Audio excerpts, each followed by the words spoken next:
YS Rajasekhara Reddy కుమార్తె Andhra Pradesh Congress committee అధ్యక్షురాలు శర్మిళ మళ్ళీ తన గళాన్ని విప్పారు. తన అన్న జగన్మోహన్ రెడ్డికి వ్యతిరేకంగా ఆమె మళ్ళీ తాజాగా తీవ్రమైనటువంటి ప్రతిస్పందనలు వ్యక్తం చేశారు. తన కుమారుడైనటువంటి రాజారెడ్డిని రంగంలోకి దింపడానికి ఇప్పటికే సర్వం సిద్ధం చేసుకున్నటువంటి శర్మిళ వైఎస్ రాజశేఖర రెడ్డి వారసుడు తన కుమారుడైనటువంటి రాజారెడ్డి మాత్రమే, జగన్మోహన్ రెడ్డి కాదు అనే కోణంలో ప్రజల్లోకి వార్తను పంపడానికి ప్రయత్నించారు. ఈ సందర్భంగా రాజశేఖర రెడ్డి విధానాలు, సిద్ధాంతాలు, వాటికి వ్యతిరేకంగా వైఎస్ జగన్మోహన్ రెడ్డి తీసుకున్నటువంటి చర్యలు, వీటిని ప్రశ్నిస్తూ నిజమైనటువంటి వారసుడు తన కుమారుడు రాజారెడ్డి మాత్రమే అవుతాడు. ఎందుకంటే వైఎస్ రాజశేఖర రెడ్డి విధానాలు, సిద్ధాంతాలని ప్రజల్లోకి తీసుకెళ్ళడానికి జగన్మోహన్ రెడ్డి సరిపోడు. ఆయన బీజేపీ తోటి కుమ్మక్కవ్వడము, బీజేపీకి అనుచరుడుగా లేదంటే వైఎస్ఆర్ కాంగ్రెస్ పార్టీ తోక పార్టీగా బీజేపీకి మారిపోయినటువంటి పరిస్థితుల్లో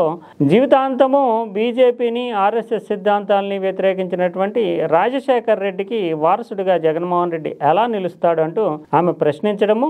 అంతేకాకుండా ఇదే సందర్భంలో గతంలో వైఎస్ఆర్ కాంగ్రెస్ పార్టీ లేదంటే జగన్మోహన్ రెడ్డి తీసుకున్నటువంటి విధానాలకి భిన్నమైనటువంటి వైఖరిని తాజాగా జగన్మోహన్ రెడ్డి ప్రకటించడానికి కూడా ఆమె ప్రశ్నించారు. రాజశేఖర రెడ్డి మరణించినప్పుడు రిలయన్స్ కంపెనీ పాత్ర ఉంది అనే స్థాయిలో తీవ్రమైనటువంటి ఆరోపణలు చేసినటువంటి సాక్షి వైఎస్ఆర్ కాంగ్రెస్ పార్టీ. ఆ తర్వాత కాలంలో అంటే జగన్మోహన్ రెడ్డి అనుకో తర్వాత కాలంలో ఆ రిలయన్స్ అంబానీకి చెందినటువంటి మనిషి అయిన పరిమళనత్వానికి రాజ్యసభ సీట్ ఇవ్వడము, అదే సమయంలో అదానికి పోర్టులన్నీ కట్టబెట్టడము, వీటన్నిటినీ రాజశేఖర్ రెడ్డి ఆత్మ దీన్ని బట్టి ఎలా స్పందిస్తుంది? అదే సందర్భంలో బీజేపీకి ఓటు వేస్తే ఆయన ఆత్మని కత్తితో పొడిచినట్లు కాదా? నిజంగానే రాజశేఖర రెడ్డి బతికి ఉంటే కనుక ఈ నిర్ణయం పట్ల సిగ్గుతోటి ఆయన తలదించుకుని ఉండేవాడు తన కుమారుడి పట్ల అంటూ సీరియస్ కామెంట్స్ చేయడము. తర్వాత ముఖ్యంగా రాజశేఖర రెడ్డి తన కుమారుడికి రాజారెడ్డి అనే నామకరణం చేశాడు.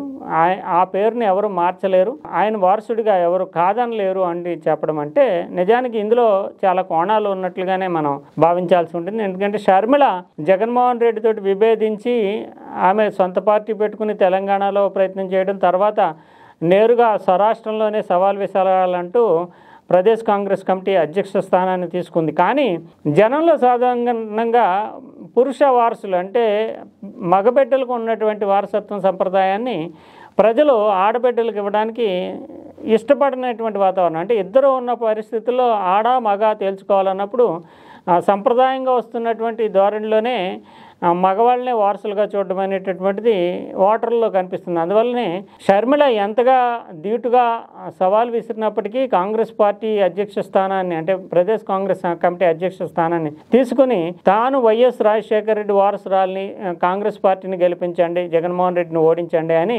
పిలిపించినప్పటికీ జగన్మోహన్ రెడ్డికే 40% ఓట్లు వచ్చి ప్రధాన ప్రతిపక్షంగా నిలిచింది తప్ప కాంగ్రెస్ పార్టీని ఎవరు ఓన్ చేసుకోలేదు, షర్మిలను కూడా ఎవరు పెద్దగా పట్టించుకోలేదు. దానివల్ల ఆమెకి ఆ వారసత్వం అనేది దక్కిందని చెప్పలేము. ఇప్పుడు ఆమె మరో కొత్త అస్త్రాన్ని బయటికి తీసి పురుష సామ్రాజ్యం కనుక ఓటింగ్ ఎలక్షన్ అనేది ఇప్పుడు రాజారెడ్డి అంటే తన కుమారుడిని రంగంలోకి దింపడం ద్వారా జగన్మోహన్ రెడ్డికి సవాల్ విసరాలనేటటువంటి ప్రయత్నం చేస్తుంది. ఇటీవల చూసాం కర్నూలులో రైతుల సమస్యల మీద ఆమె తన వెంట కుమారుడిని తొలిసారిగా ప్రజలకు పరిచయం చేయడము, ప్రజల్లో తిరిగేలా చూడడము, ఒక సమస్య మీద స్పందించేటటువంటి ఇష్యూ మీదే ఆయన్ని ఇంట్రడక్షన్ చేయడం అనేటటువంటిది జరిగింది. ఇప్పుడు తాజాగా దాన్ని చూసుకుంటూనే సోషల్ మీడియాలో వైఎస్ఆర్ కాంగ్రెస్ పార్టీ రాజారెడ్డికి భిన్నంగా వ్యతిరేకంగా కొన్ని వైరల్ చేయడము, దానికి ప్రతిస్పందనగా తాను రియాక్ట్ అవుతున్నట్లుగానే కనిపిస్తూనే రాజారెడ్డి రేపొద్దున వారసుడు కాబోతున్నాడు అంటూ ఇండైరెక్ట్గా చెప్పాలంటే ఈ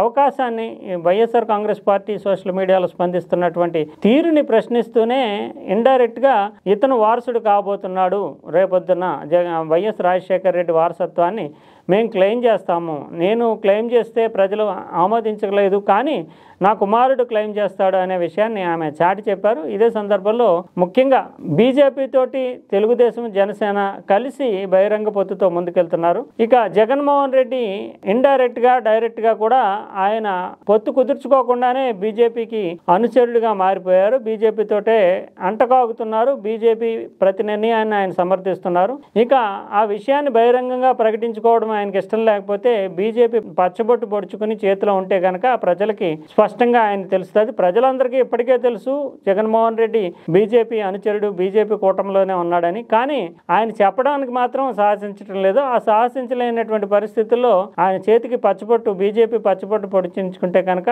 అది సరిపోతుంది ఆయనకి. ఆయన తీరుకి అది దృష్టాంతంగా నిలుస్తుంది. అంటే బయటికి ఒకటి లోని ఒకటి ఉండడం ఎందుకు అనేటటువంటి ధోరణిలో చెప్పారు. షర్మిల తాజాగా మాత్రం జగన్మోహన్ రెడ్డికి సంబంధించి మాత్రం ఖచ్చితంగా ఒక సవాల్ విసరాలి, అంటే ఆ కుటుంబం నుంచే ఒక వారసుడిని తీసుకొచ్చి జగన్ని రాజకీయ క్షేత్రంలో ఎదుర్కోవాలి అనేటటువంటి వ్యూహంతో ముందుకు వెళ్తున్నట్లుగా కనిపిస్తుంది. అయితే ప్రజలు మాత్రం సాధారణంగా ఒక బలమైనటువంటి వారసత్వంతో కూడినటువంటి జగన్మోహన్ రెడ్డి ముందుకు వచ్చిన తర్వాత మళ్ళీ ఆ వారసుడిని ఎంతవరకు అంగీకరిస్తారు, షర్మిల చేస్తున్నటువంటి క్లైమ్ని పబ్లిక్లో ఎంత మేరకు రీచ్ ఉంటుంది అనేది ప్రశ్నార్థకమే. ఎందుకంటే జగన్ ఆల్రెడీ పాతుకుపోయాడు. అంటే వైఎస్ రాజశేఖర రెడ్డి వారసుడు అంటే వైఎస్ఆర్సీపీ అధినేత అయినటువంటి జగన్మోహన్ రెడ్డి అనేది ప్రజల్లో ప్రబలమైనటువంటి ముద్ర ఉంది. ఆయన ప్రతిపక్ష నాయకుడిగా ఉన్నాడు, అంతేకాకుండా ముఖ్యమంత్రిగా పనిచేశాడు. 10-12 ఏళ్ల నుంచి, అంటే 2012 నుంచి పార్టీని నడుపుకుంటూ వస్తున్నాడు. ఈ నేపథ్యంలో చూస్తే కనుక ఆమె ఎంత క్లెయిమ్ చేసినప్పటికీ కూడా ఇది కాంగ్రెస్ పార్టీ వారసురాలుగా, అంటే కాంగ్రెస్ పార్టీ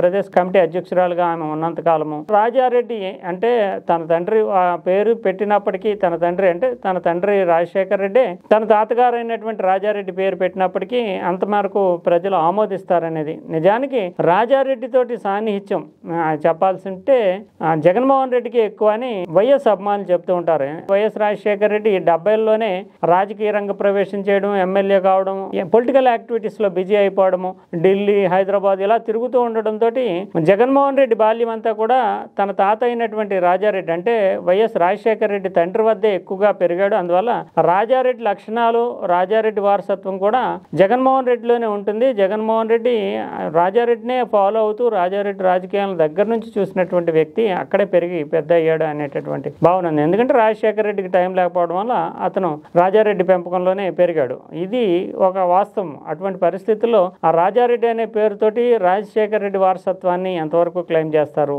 ఇది పబ్లిక్ లో ఎంతవరకు తీసుకెళ్తారు అనేది వేచి చూడాల్సినటువంటి పరిణామం.